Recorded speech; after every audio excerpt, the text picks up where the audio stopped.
እግዚአብሔር ሆይ እናመሰግንሃለን። በዚህ ሰዓት በፊትህ ቀርበናል። ሁሉ በዚህ ሰዓት የምናገረው ያንተ ክብር እንዲሆን ጸጋ እንድትሰጠኝ እለምንሃለሁ።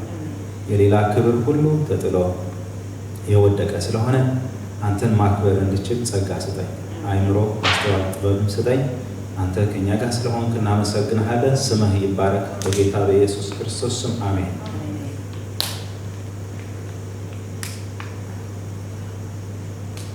ዛሬ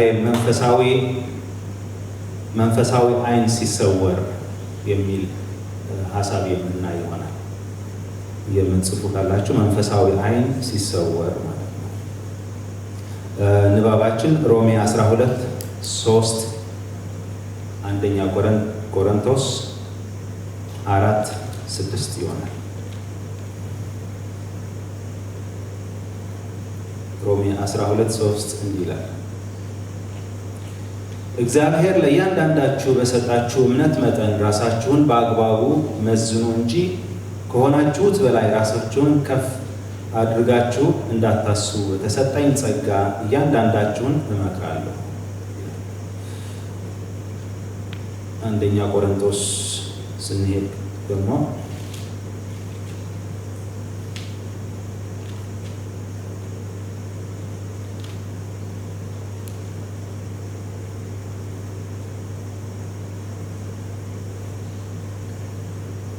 እንዲህ ይላል፣ እንግዲህ ወንድሞች ሆይ ለእናንተ ጥቅም ብዬ በዚህ ጉዳይ እኔን ራሴንና አጵሎስን ምሳሌ አድርጌ አቅርቤላቸዋለሁ።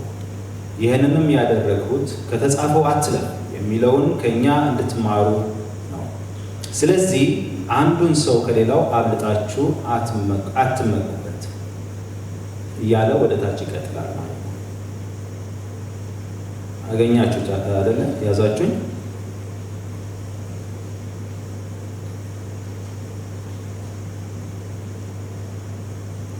ኦኬ። የዚህ የሁለቱም መጽሐፍቶች ዋና ደራሲ ያው በእግዚአብሔር መንፈስ ተመርቶም ቢሆን ጳውሎስ ነው። በሁለቱም ላይ ግን አንድ አይነት ሀሳብ ነው ያለው። በሮሜ ላይ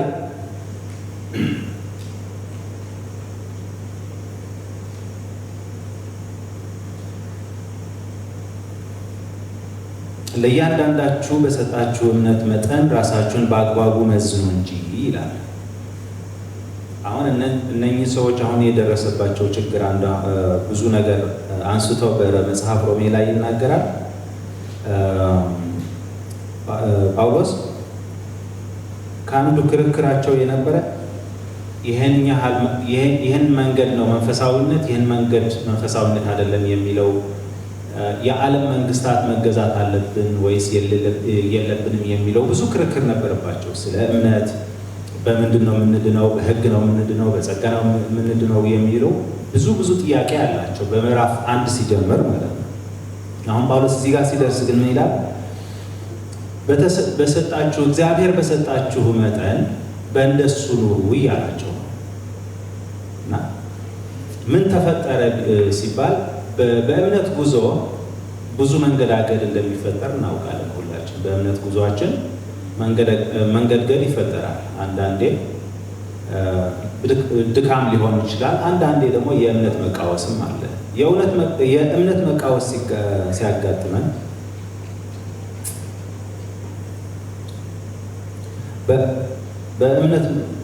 የእምነት ማቃወስ ሲያጋጥም አንዳንዱ ነገር የመረዳት ችግር ሊሆን ይችላል። አንዳንዱ ነገር የመረዳት ችግር ይከሰትና ያላሰብነው ነገር ውስጥ እንገባለን። ያላሰብነው በተለይ ከምንረዳው ከምንችል መጠን በላይ ሀሳብ እናሰላስላለን። ወይ እንደዚህ ቢሆን እኮ እንደዚህ ነው፣ እንደዚህ ቢሆን እኮ እንደዚህ ነው ብለን በመጽሐፍ ቅዱስ እኮ ነው። መጥፎ ነገር አይመስልም እኮ ሲነሳ ነገሩ ስናስብ ጥሩ ነገር ነው የሚመስለው። እየራቅን እየተነጋገርን ሲሆን በማናውቀው ዋሻ ውስጥ እንገባለን። እምነታችን የሚፈታተን ማለት ነው።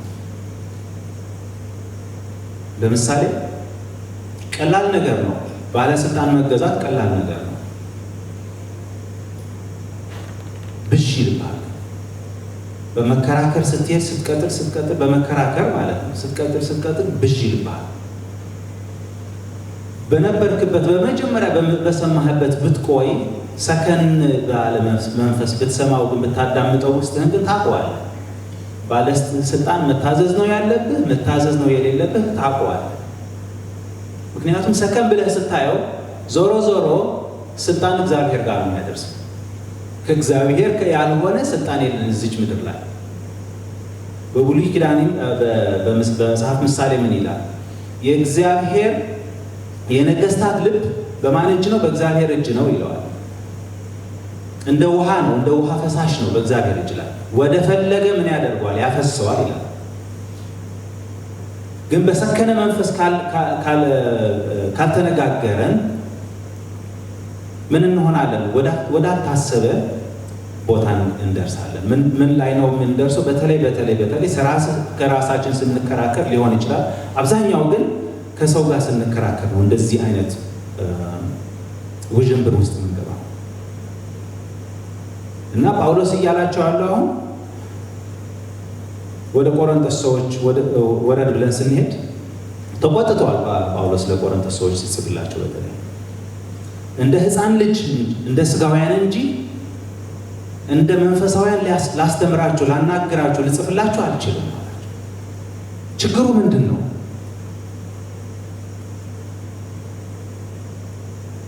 ከፋ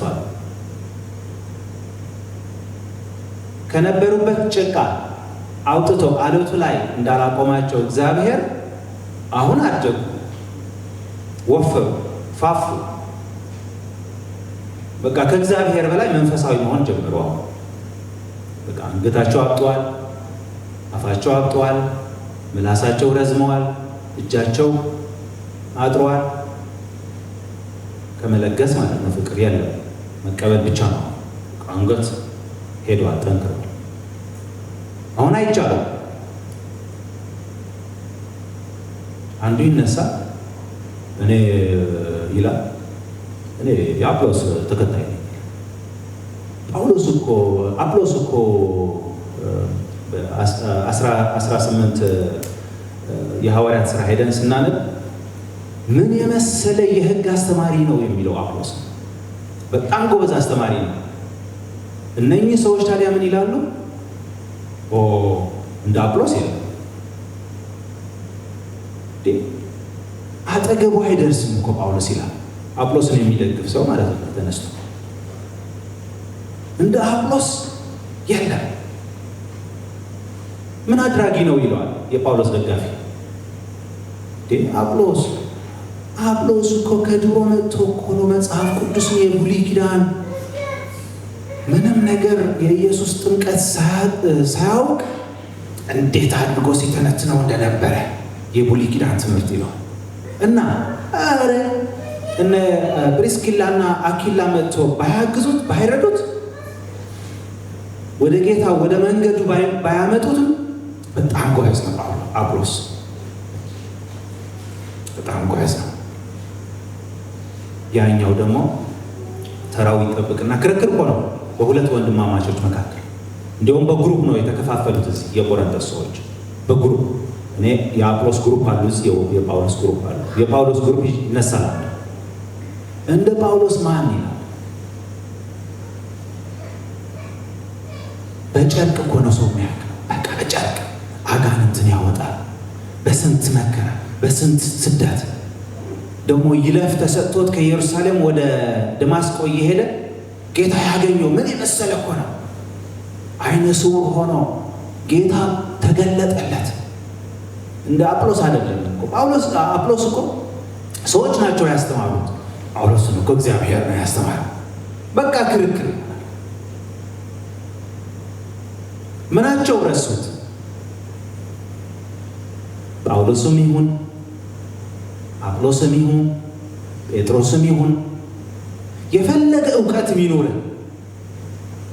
አንድ ነገር የረሱት ነገር አለ። ያለመኑት፣ ያልጠየቁት፣ ያላሰቡት ከሰማይ ወርዶ እግዚአብሔር ስጋን አዘጋጅቶ ከሰማይ ወርዶ ተዋርዶ በመስቀል ላይ የዋለ ኢየሱስ ክርስቶስ ረሱት። እሱን ናቁት። ይህን መገለጥ እንደ ትንሽ ነገር ነው ለነሱ። እቺ መገለጥ አይደለችም። በቃ ናቋታ። በቃ የኢየሱስ ክርስቶስ ሕይወት፣ የኢየሱስ ክርስቶስ መገለጥ፣ የኢየሱስ ክርስቶስ ላይ የተሰጣቸው መተከላቸው፣ ኢየሱስ ክርስቶስ ላይ መተከላቸው፣ የኢየሱስ ክርስቶስ ሕይወት ማግኘታቸው ለነሱ ናቋት። በቃ እቺ ምን አላት? እቺ እዚህ ትቆይ እና ጳውሎስ ነው አንደኛው። ጳውሎስ ነው ክርክሩ። ማን ነው በቃ ኃይለኛ? አንገጣበጣ በቃ ትከሻ ሰፋ። ድሮ እኮ እንደዛ አልነበር። ከመዳናቸው በፊት እንደዛ አልነበሩ። ጳውሎስ ተቆጣ። ቆይ እናንተ ግን ማን ነው የሞተላችሁ? ኢየሱስ ክርስቶስ ለሁለት ተከፈለ እንዴ? አንድ አይደለም እንዴ? በኢየሱስ ክርስቶስ መንፈስ አይደለም እንዴ የዳናችሁ? በአንድ ጥምቀት አይደለም የተጠመቃችሁ? አብ አይደለም የምታመልኩ? መንፈስ ቅዱስ አይደለም እንዴ የተቀበላችሁ? አሁን ታዲያ ምን ሆናችሁ?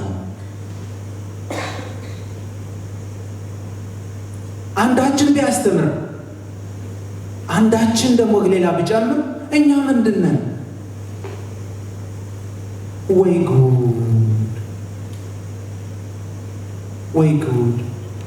እኔ ምንድን ነኝ? እኔ ምንድን ነኝ? አስተማርኩ፣ ገለጽኩላችሁ፣ በፊታችሁ ቀርቤ የማውቀውን ነገር እግዚአብሔር ያሳየኝ ነገር አሳየኋችሁ እንጂ እኔ ምንድን ነኝ? ሞትኩላችሁ እንዴ? እኔ ተቀበርኩላችሁ? እኔ በሶስተኛ ቀን እናንተ ብዬ የተነሳው ሞትን አሸንፌ ነው። እና ታዲያ እንደሚረባ ነገር እንዳለው ስለኔ ስም ትከራከሩ መሆናችሁ። ጳውሎስ እንደዚህ ነው፣ ጳውሎስ እንደዛ ነው፣ አጵሎስ እንደዚህ ነው፣ አጵሎስ እንደዛ ነው የሚያስብላችሁ ነገር ምንድነው? አሁን ችግራችሁ ዋናው ረስታችሁ መስቀል ላይ የዋለው ችግሩ ምንድነው? አሁን ናቆታ መዳናቸው አደጉ፣ ተፎካከሩ። የእግዚአብሔር የኢየሱስ ክርስቶስ እኩያ ሆነው በቃ ኢየሱስ ክርስቶስ እዚህ ያለ እነሱ ናቸው፣ በቃ እኩል ናቸው። በቃ ማለት ናቆት የኢየሱስ ክርስቶስ ይህን መገለጥ ይህን ምስጢር ለጢሞቴዎስ ሲጽፍለት ጳውሎስ ይህን ነው ምስጢር ዓለም አሁን እስካሁን አልተረዳችሁም ይህን ምስጢር አለ ለቆሮንቶስ ሰዎች። በነገራችን ላይ እንደዚህም ብሏቸዋል። ይህን ምስጢር ማንኛውም ሰው ሊረዳው የሚችል ምስጢር አይደለም። በጊዜ ርዝመት የተነሳ ግን ምን ማድረግ ጀመሩ? ረሱት፣ ናቁት።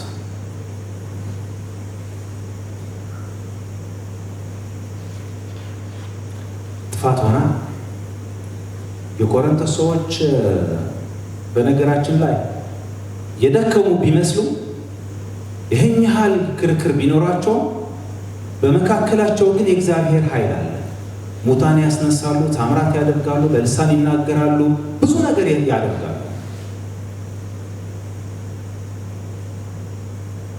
ስጋውያን ናቸው ግን አላቸው ጳውሎስ። ሕፃን እንቡቅ ቅላ ልጅ ናቸው። እንቡቅ ቅላ ትንሽ አሁን የተወለደ ሕፃን ምንም ነገር ላደርግላቸው አልችልም። በቃ ወተት ነው የምመግባቸው። ዋናውን ረሱታ። ዋና ተረሳ። ትህትና ጠፋ። ያኛው ግሩፕ አሁን ይለይና ይመጣና እነኚህ ጳውሎስ የሚሉ እኮ ሰዎች ምናምን ብሎ ወሬያቸው ስለነሱ አንዱ ይመጣና አይ እነኚህ አጵሎስ የሚሉ ሰዎች አላወቁም፣ የአሕዛብ ሐዋርያ እንዲሆን የተመረጠ ጳውሎስ እንደመሆኑ አላወቁም። ጳውሎስ ጀግና መጣለና እኔ ምንድን ነኝ አለ። ምናምንቴ ነኝ። እግዚአብሔር ባይጠራኝ እኔ ምናምንቴ ነኝ። ምንም ነገር የለም። ካለ እግዚአብሔር ጸጋ፣ ካለ እግዚአብሔር ሕይወት፣ ካለ እግዚአብሔር መንፈስ ቅዱስ፣ ካለ እግዚአብሔር ምሕረት፣ ካለ እግዚአብሔር ተስፋ ምንም ነገር ላደርግ አልችልም። እባካችሁ እኔን እርሱ። ድናችኋል? አዎ። ኢየሱስ አግኝታችኋል? አዎ። መገለጥ አግኝታችኋል? አዎ። ይበቃችሁ፣ እሱ ይብቃችሁ። ታላላቅ አትሁኑበት። እስቲ ለእግዚአብሔር ታላላቅ አትሁኑበት።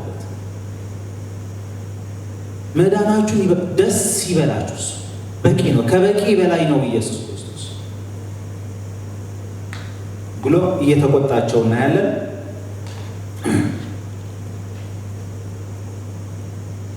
ምን ሆኑ?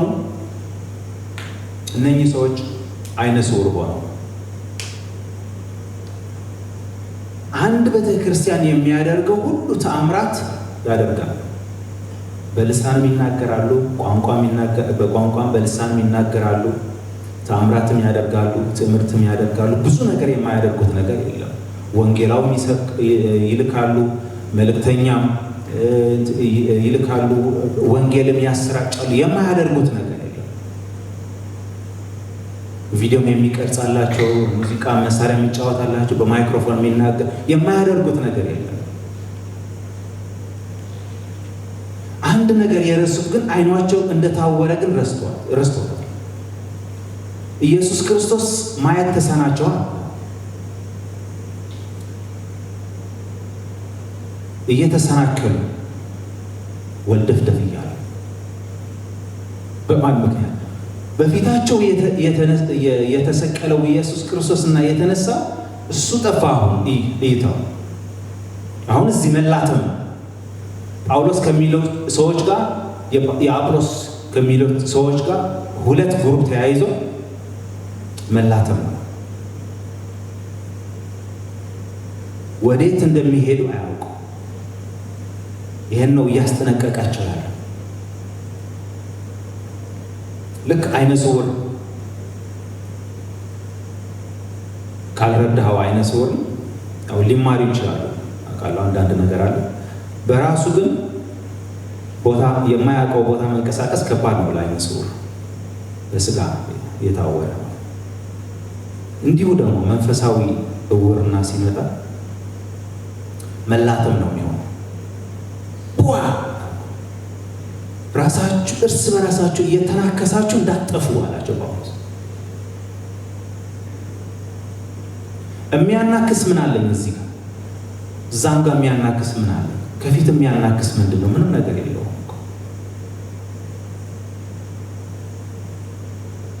ኮኔክሽን ከላይ ሲጠፋ ግን ወደ ትኩል የተተከለው ኮኔክሽን ጋር ሲጠፋ ተጋድሞ ካለው ጋር መስመር መላተም ይመጣል። እዚህ ጋር ያለው ወንድም ያለ እዚህ እህት ያለች እዚህ በቃ መላተም ነው። ወዴት እየሄድኩ እንደሆነ ስለማላውቅ አሁን መላተም ነው። ያኛው ይመጣና በቴስታ ያኛው በቡጢ ያኛው አንዱ በካልቸር ያስፈልጋል። ይሄን ነገር ሁሉ እንደ ጳውሎስ እይታ ምንም ነገር አያስፈልግም። ልጆች ናችሁ፣ እንበቆቅላ ልጆች ናችሁ፣ ምንም ነገር የምታውቁት የለም እያላቸው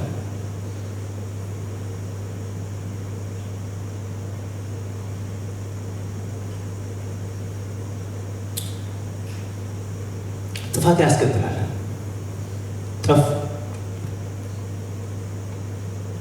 በምሳሌ 16:18 በመክብብም እንደዚህ ይላል። በጣም የመክብብ ሄደን ብናነበው ደስ ይለኛል። መክብብ 7:16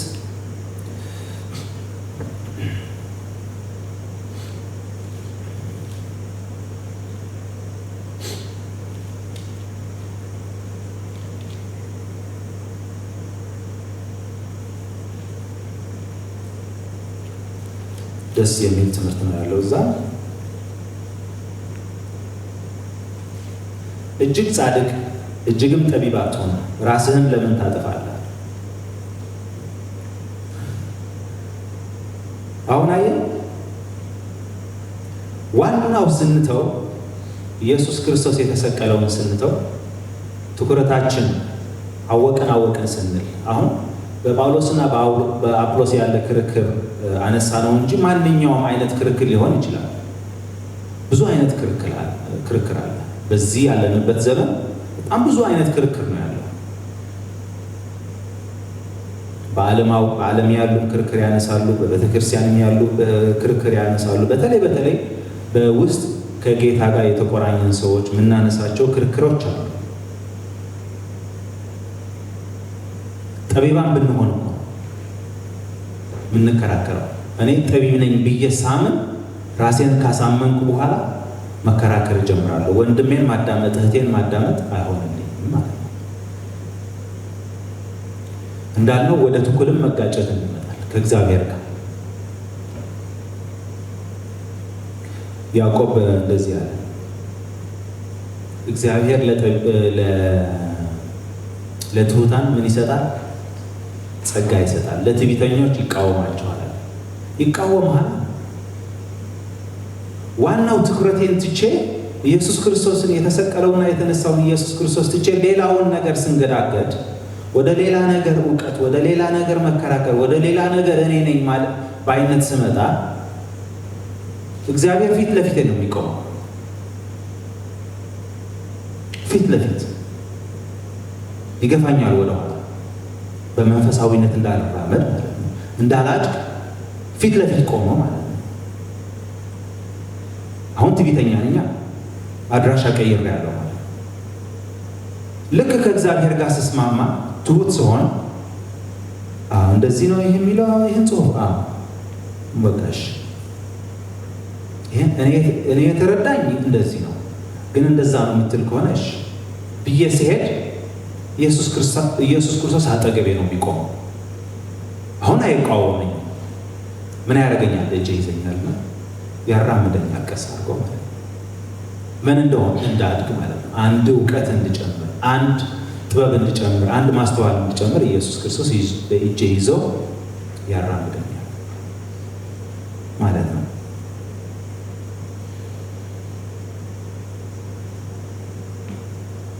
ሌላው እንዳየነው በቃ እንደዚህ አይነት ክርክር ሲነሳ አለመጥገብ ነው። የእነኚህ ሰዎች አሁን አልጠገቡ፣ ድነዋል፣ ሁሉም ነገር አውቀዋል። ኢየሱስ ክርስቶስ ብዙ ነገር ሰጥቷቸዋል፣ ብዙ ትምህርት ሰጥቷቸዋል። በቃ አልረኩም። አሁን ስለማይረኩ በቃ መላተም ስለሆነ መጋጨት ስለሆነ አሁን ምንድን ነው የሚያደርጉት? ወንድማቸው እህታቸው ባለጋራ ነው ለነሱ። በቃ በቀንድ እንደመጡ ነው። ቀንዳቸው ተክለው ራሳቸውን ስለው ቀን በቀን አድብቶ እንደሚመጣ እንትን ማለት ነው። ጠላት እንዳገቡ ነው ሁሌ በቃ። አሁን በነፃነት ስታወራቸው ራሱ እንደምን ዋልክ ወንድሜ፣ እንዴት ነው? ሰላም ነው?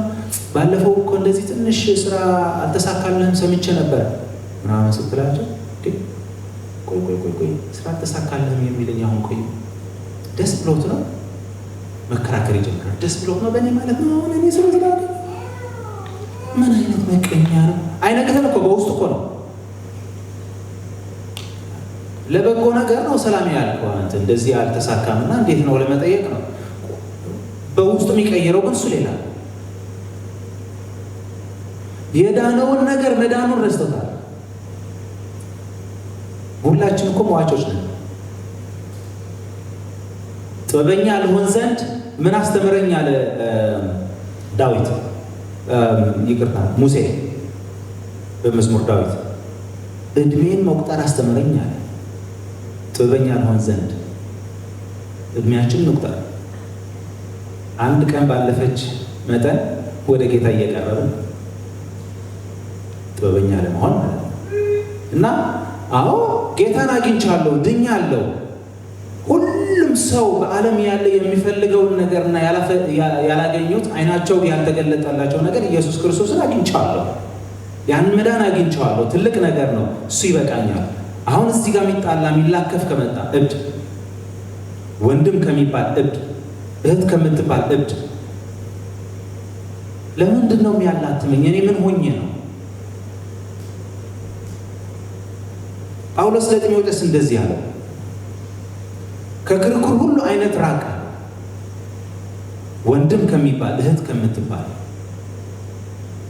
የማይሰሙ ሰዎች ካሉ ግን አንዴም ምከራቸው፣ ሁለቴም ምከራቸው፣ ከዛ በኋላ አባራቸው። ቆይ ጳውሎስ ግን እኛ ምንለው ማለት ነው። ቆይ ጳውሎስ ግን ያመሃል እንዴ? እነኚህ ሰዎች ጌታ ይደናል የሞተላቸው ሰዎች ናቸው። እንዴት ብለን ነው ከቸርች የምታባራቸው? እኛ የምንከራከረው ማለት ነው ለጳውሎስ። ጳውሎስ ደግሞ ምንድነው መልሱ? የእግዚአብሔር ቃል የወጣው ከእናንተ ነው ወይ ነው መልሱ። ለቆሮንቶስ ሰዎች እንደዚህ ነው አላቸው። የእግዚአብሔር ቃል የመጣው ከእናንተ ነው ወይስ ጽሑፉ ማመንጨት የጀመራችሁ ከእናንተ ነው ወይስ ትምህርቱ ከእናንተ ነው ወይስ የጽሑፉ ባለቤቶች እናንተ ናችሁ ወይ ብሎ ነው የሚጠይቀው ጳውሎስ። ነው አይደለም ትለዋለህ ማለት ነው ከኛ ስላልሆነ። እንግዲያውስ እኔ የምነግራችሁ ነገር ማወቅ ካልፈለጋችሁ አትወቁታ፣ ተውት።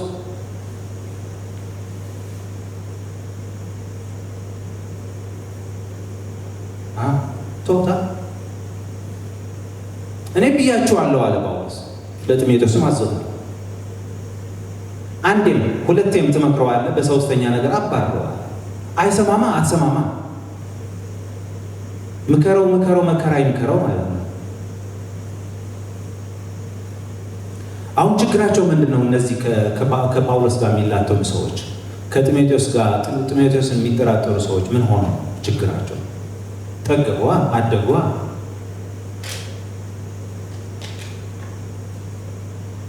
ልክ ራሳቸውን ከተዘፈቁበት ጨቃ ራሳቸው እንዳዳኑ ከኃጢአት ሞት ራሳቸው ልክ እንዳዳኑ አሁን ረሱት መዳናቸው። በቃ መከራከር ነው፣ መጣላት ነው፣ ቂም ነው፣ ተንኮል ነው። ጳውሎስ ግን እዚህ ያላቸው ያለው ለቆሮንቶስ ሰዎች ለሮሜ ሰዎች አንድ ነገር አለ አይደል? በጌታ ድነሃል። አንድ ጸጋ ይሰጣል። በእርግጥ ጌታ አንድ ጸጋ ይሰጣል። ምክንያቱም እግዚአብሔር ሀብታም ስለሆነ ሳይሰጥ አይተውም። ይብቃህ እሱ። ለምንድን ነው ሌላ መሆን የምትሞክረው? አንተ ራስህ ነው። እስቲ ጌታ በፊታችሁ የተሰቀለውን ጌታ በፊታችሁ ስለሌለ ነው።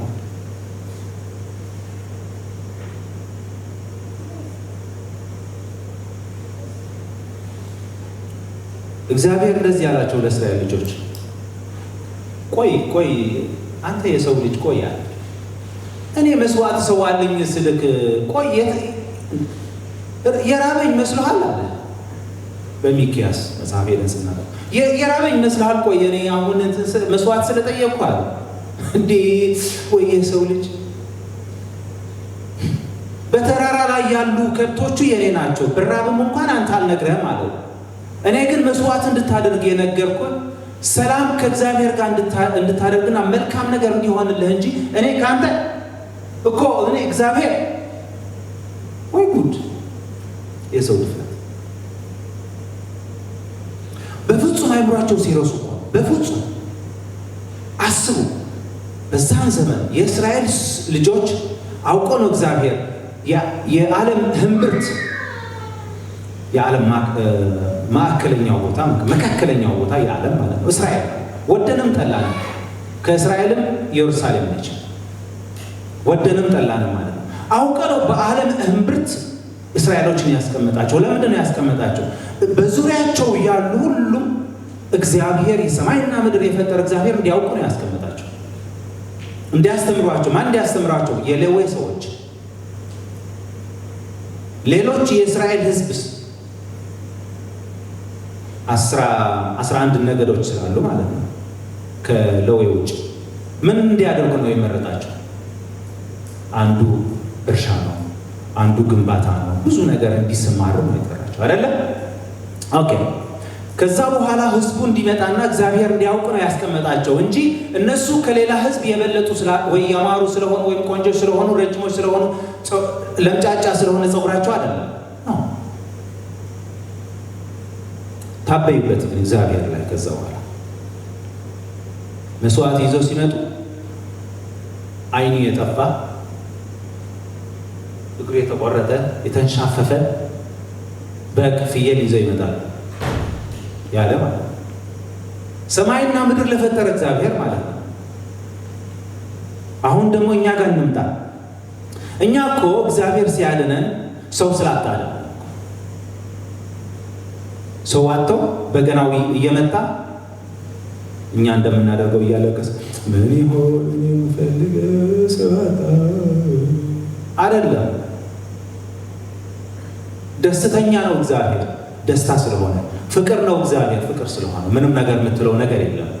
ሲያድነን ግን ለእኛ በጎ ነገር እንዲሆንልን ብሎ ነው። አሁን ታዲያ መስዋዕት አንካሳ መስዋዕት ይዤ የምቀርበው ለምንድን ነው? ወይም አንድ አይኑ የጠፋ መስዋዕት ይዤ የምቀርበው ለምንድን ነው? በቂም በተንኮል በምቀኝነት በገንዘብ ፍቅር በሁሉ ክፉ ሀሳብ የምመጣው የምቀርበው ምንድን ነው? ሁሌ ደስተኛ ሆኖ አለ ጳውሎስ በእስር ቤት ሆኖ ማለት ነው። ሁሌ ተደሰቱ አላቸው። እሱ በእስር ቤት ነው። ለምንድን ነው የሚደሰቱ? እድሜያቸው ሲቆጥሩ ወደ 80 እየተጠጉ ነው። ወደ 70 እየተጠጉ ነው። ስትሞቱ ከሞታችሁ በኋላ ሰማይና ምድር የፈጠረ እግዚአብሔር ይወስዷቸዋል፣ ያድናቸዋል። በቃ ደስ ይበላቸው። በቃ መሞታችሁም በአንዱም ሆኖ በሌላም ሆኖ መሞታችን አይቀርም። እሱም ደስ ይበላችሁ እና ጳውሎስ እኔ እኮ እዚህ ተረቤያለሁ፣ እዚህ እኮ ቤት አጥቻለሁ፣ እኔ እኮ እንደዚህ መኪና አጥቻለሁ እኮ እዚህ ልጅ ይገባኛል፣ እኔ እኮ ቤት የለኝም ይላል ጳውሎስ። ሚስት የለችኝም፣ በቃ ቤት የለኝም፣ መኪና የለኝም፣ ነፃነትም የለኝም፣ እስር ቤት ውስጥ ነኝ። በጌታ ግን ደስ ይለኛል፣ ምክንያቱም በአንድም በሌላ መሞቴ አይቀርም። ከሞትኩ በኋላ ወደ ጌታ ሄዳለሁ።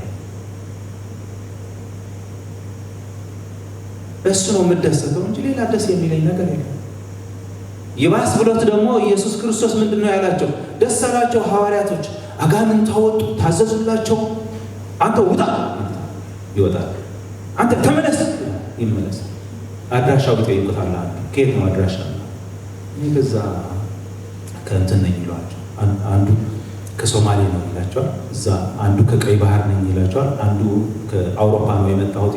በቃ አጋንንት በቃ ይዝናናሉ ብላ በአጋንንት እንትን ያደርጋሉ። ደስ ብሏቸው ብሎ መጡ ወደ ኢየሱስ። እንዴ ኢየሱስ በጣም የሚገርም ነው፣ ደስ ብሎናል፣ አጋንንት ታዘዙ፣ ተገዙ። ስማችሁ በሰማይ ስለተጻፈ እንጂ አጋንንት ስለተገዙላችሁ ደስ አይበላችሁ አላቸው። ዋናው እሱ ነገር ነው።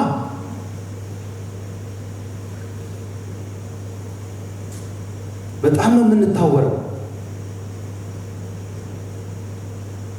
ካልተጠነቀቅን። በጣም ማንነታችንን እንረሳለን።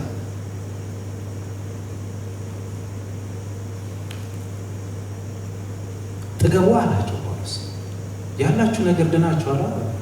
ጌታ ስማችሁ በመዝገብ ላይ አስቀምጦታል በሰማይ አለ።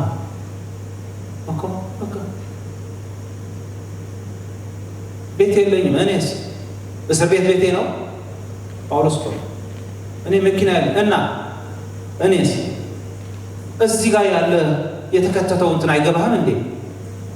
ምንድን ነው የሚባለው? ሰንሰለቱ እጄና እግሬ ላይ ያለ ሰንሰለት ምን እንደሆነ አይገባህም እንዴ? መኪና መስሎሃል እንዴ? እሱ እኮ እኔ እኮ ጳውሎስ እኮ ልጆች አሉኝ ትላለህ አንተ። አታመሰግንም? እኔስ ሚስት የለኝም፣ ልጅ የለኝም እና ምን ትላለህ? እኔ ለመከራ የተወለድኩ ይመስልሃል እንዴ? እኔ እንደ አንተ በቅንጦት መኖር ደስ የማይለኝ ይመስልሃል እንዴ? ደስ ይለኛል እኮ ስጋዬ እኮ ደስ ይለዋል። እሑድ ቤት ቁጭ ብዬ ሚስቴ ቡና እንዳታፈላ ረከቦት ምናምን ዘርግታ አስቀምጣ፣ ልጆች በዚህ ሽር ጉድ እያሉ እዚህ ከወንድሞች ጋር እየተደዋወልኩ እዚህ ቡና እየፈላ ቡና እየጠጣው እስር ቤት ሳይሆን ጠዋት ወደ ስራ ማታ ወደ ቤት እየተመለሱ መኖር የማልፈልግ ይመስላል? እፈልጋለሁ። መሞቴ ግን አንድ ሞት ስለሆነ ለኢየሱስ ክርስቶስ ልሞት ብዬ ነው እንጂ ሚስት አግኝተሃል? ተመስገን በል። ልጆች አግኝተሃል? ተመስገን በል። ልጆች አላገኘህም? ተመስገን በል። እስር ቤት አይደለህም? ስራ ትሰራለህ? ተመስገን በል። ጤና አለህ? ተመስገን በል። እሱ ይበቃሃል። ኢየሱስ ጋር እንደርሳለን። ያለህ ይበቃሃል እኮ። እኔ እኮ ስብከት ብቻ ነው የምችለው። አንተዬ ከኔ ጋር ለመከራከር ነው የወሰንከው ነው የሚለው ጳውሎስ። መስበክ ችለሃል አይደል? ማን ሰጠህ? ኢየሱስ። ይበቃሃል እኮ እኔ እኮ አጋንንት ማውጣት ብቻ ነው። ስማ አጋንንት ምንም ነገር አይደለም። ዋናው ኢየሱስ ጋር ነው። ኢየሱስ ጋር አይተህ እሱ ይበቃል። አጋንንት ወጣ አልወጣም የራስ ጉዳይ። እዚህ ጋር እየተነጋገርን ያለነው ስለ ኢየሱስ ክርስቶስ ሕይወት ነው እየተነጋገርን። እሱ አግኝተሃል አይደል? ይበቃል። ሌላውን ሁሉ ጸጋ፣ ሌላውን ሁሉ አገልግሎት፣ ሌላው ሁሉ ኑሮ ይሻላል።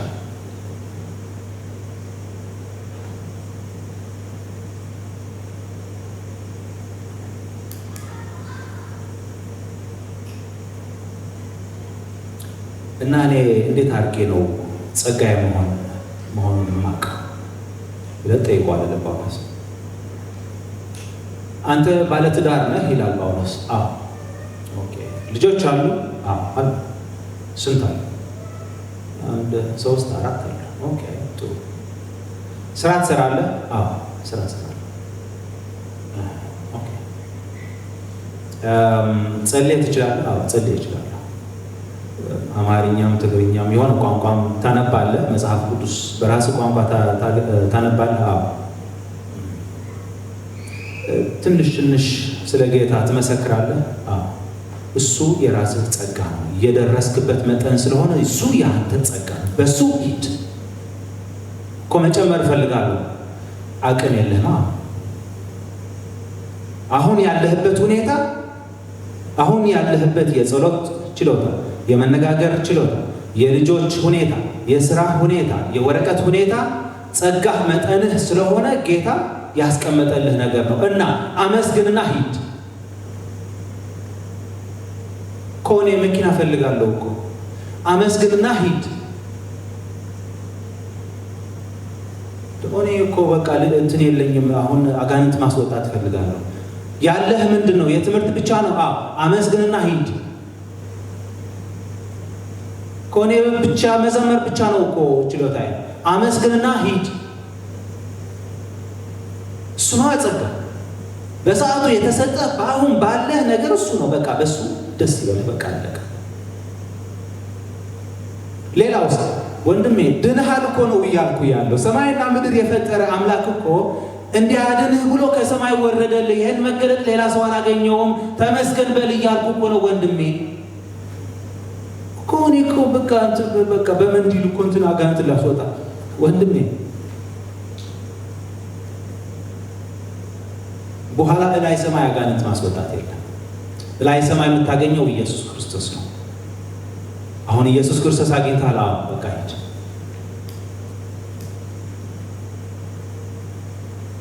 ጳውሎስ ድርቅ ያለው መልሱ ለሰው ብሎ አይማቸምችም።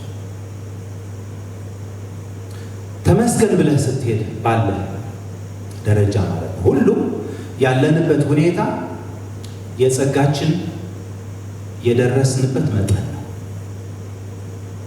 ሁሉም የልጆቻችን ሁኔታ አሁን 20 ልጆች ያልሰጠን ለምን ምክንያት ነው? አቅማችን አይደለም።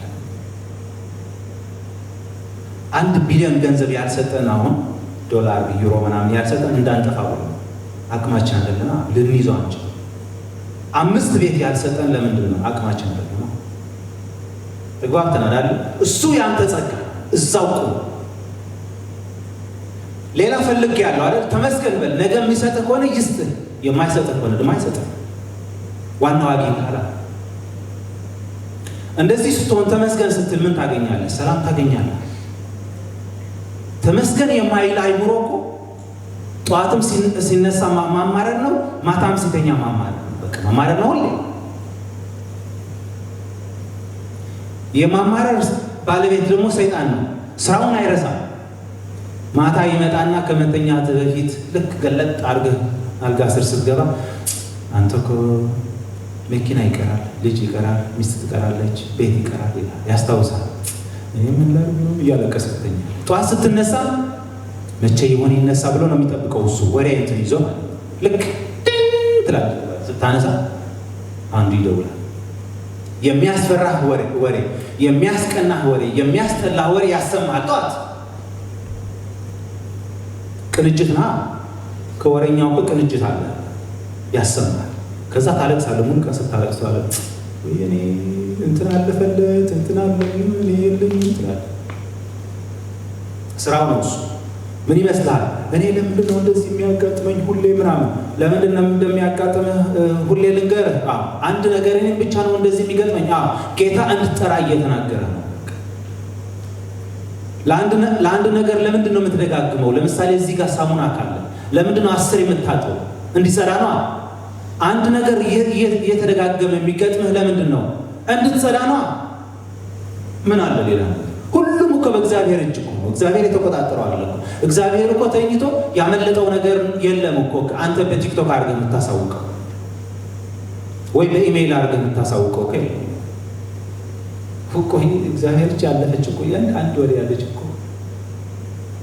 እግሬ ታምም ያለው ከሷን አላየሃትም መሰለኝ የምትለው እኮ የለም። ዝም ያለው እኮ የአንተ መጠን ስለሆነ ስለምትችለው እኮ ነው እየሰጠህ ያለው። የማትችለው ነገር አይሰጥም እግዚአብሔር።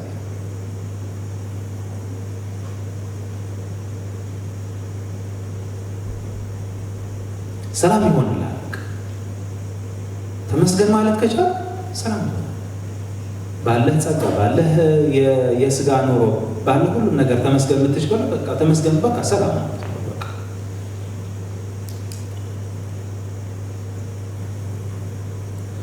ከዛ ደግሞ ከመላተም ትድናለህ። ጸጋህን ታውቃለህ። እኔ ጸጋኝ የማውቅ ነው ማለት እላተመው። አሁን ለምሳሌ ብዙ ነገር ምን ሊልህ ይችላል? ወንድሜ በቃ ነገ አንድ ነቢይ ይፈልገናል ምናምን ብለህ ይደውልልሃል። አንድ ነቢይ ይፈልገናል በትንቢት እንድታገለግል፣ በቃ አገልግሎቱ በጣም ጥሩ ነው አይተነዋል ምናምን። እጅግ ሰብስቤ ምናምን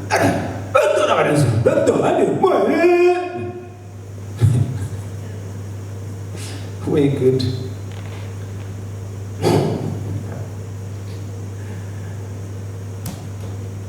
ጸጋ አይደለም፣ ጸጋዬ አይደለም። በትንቢት ማገልገል፣ ማማማቅ፣ ሰውን ማማማቅ ምናምን በቃ እግዚአብሔር ከአንተ ጋር ነው ይወዳል፣ ግን ተሰስተለዝቷል፣ ወደ ግራ ወደ ቀኝ አይዞህ ዙር ወደዚህ ሳብ ምናምን ይላሉ። ጸጋዬ አይደለም።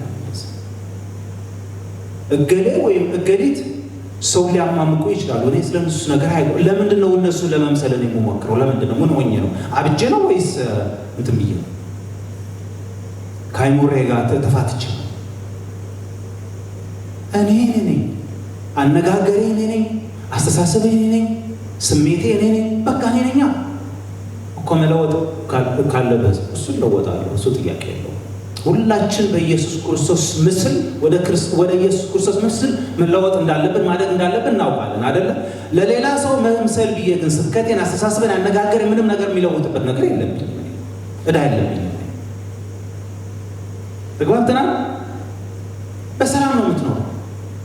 ጸጋዬን ማወቅ የኔ ነው ማለት ነው። ማወቅ አለብኝ። ምንድነው ጸጋዬ? ቀላል ነው። ያለሁበት ሁኔታ አሁን የኔ ጸጋዬ ነው። በቃ ያለሁበት ሁኔታ እኔ የምችለው እኔ የማውቀው ነገር እሱ ነው። በሱም ረክቼ ማደግ ነው። ሌላ ሰውን ለመምሰል የሌላውን አገልግሎት የሌላውን ኑሮ ስጋዊ ኑሮ መንፈሳዊ ኑሮ ምንም ነገር ከሌላ ሰው መቆረጭ ምንም ነገር ኃላፊነት የለብኝም። ኃላፊነት ያለብኝ እኔ ከኢየሱስ ጋር እንዴት አድርጌ ታዝዤ እኖራለሁ የሚለውን ኃላፊነት ብቻ ነው ማለት ነው።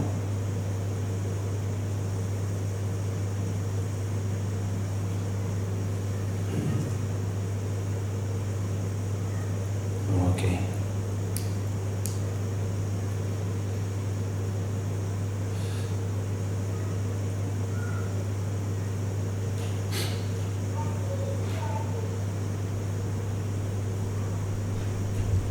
ይህን ነው ያላቸው ጳውሎስ ለቆሮንቶስ ሰዎች። ያላችሁን ደረጃ እርቁ፣ እሱ ኑሩ፣ ሰላም ይሁንላችሁ። ማደግ ከፈለጋችሁ በመንፈሳዊ ነገር ጥሩ ነው፣ ጸልዩ፣ የእግዚአብሔርን ፊት ፈልጉ። ባላችሁበት ደረጃ ግን በሱ ደስተኞች ሁኑ። ከቻላችሁ መንፈሳዊ አቅም ካለ ጉልበትም ካለ ጥሩ ነው፣ እደጉ። በስጋዊም በመንፈሳዊም ይደግሰው። ከሌለ ግን ባለህበት የሱ አንተ እግዚአብሔር የሰጠህ ጸጋ ነው፣ የምትችለው መጠንህ ነው ማለት ነው። ከሌላውን ጋር የሚያላትም ምንም ምክንያት የለኝም። አለበለዚያ ጥፋት ይሆናል። በመንፈሳዊነቴ ከእግዚአብሔር ጋር ጋጫለሁ። ወንድሜ ባለጋራዬ ይመስለኛል። አምላክንና ማንነቴን ደግሞ እስታለሁ። ለብዙ ነገር ነው የሚያዳርገኝ ማለት ነው። ይሄን መጠንቀቅ ነው እና አይነ ስውርነት መንፈሳዊ አይነ ስውር የሚለውን እዚህ ጋር ጨርሻለሁ።